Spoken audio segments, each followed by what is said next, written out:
নমস্কার, আমি আপনাদের প্রিয় নন্দিতা ব্লগে অনেক স্বাগত।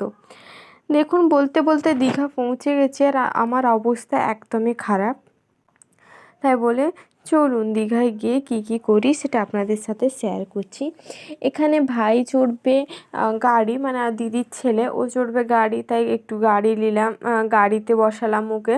দিদি বসালো, তারপর আমরা ডমিনোজে পিৎজা খেতে গেছি। ডমিনোজে পিৎজার কোনো অপশান ছিল না, তাই ওখানে একটা ওই তো আমাদের সমুদ্রের পাশে একটা শপ থেকে পিৎজা নিয়ে নিলাম। ভেজ পিৎজা, ভেজ বার্গার 99 টাকায়, মোটামুটির ওপর অনেকটাই ভালো জানেন।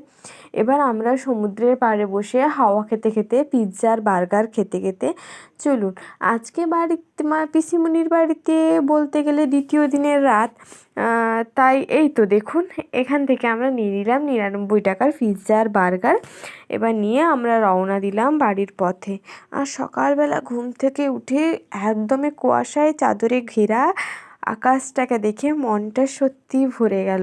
আকাশটাকে দেখে কি মনে হচ্ছিল জানেন, যেরকম মনে হচ্ছিল কুয়াশায় ভেজা একটা আকাশ, আকাশের চারপাশে মেঘের ছটাখানি, কি সুন্দর দেখতে লাগছে, একদমই মন জুড়িয়ে গেল।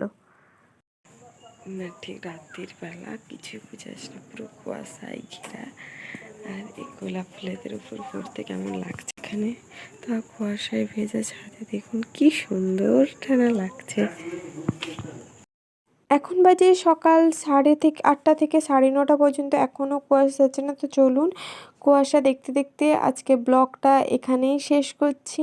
সবাই ভালো থাকবেন, সুস্থ থাকবেন, টাটা, বাই বাই।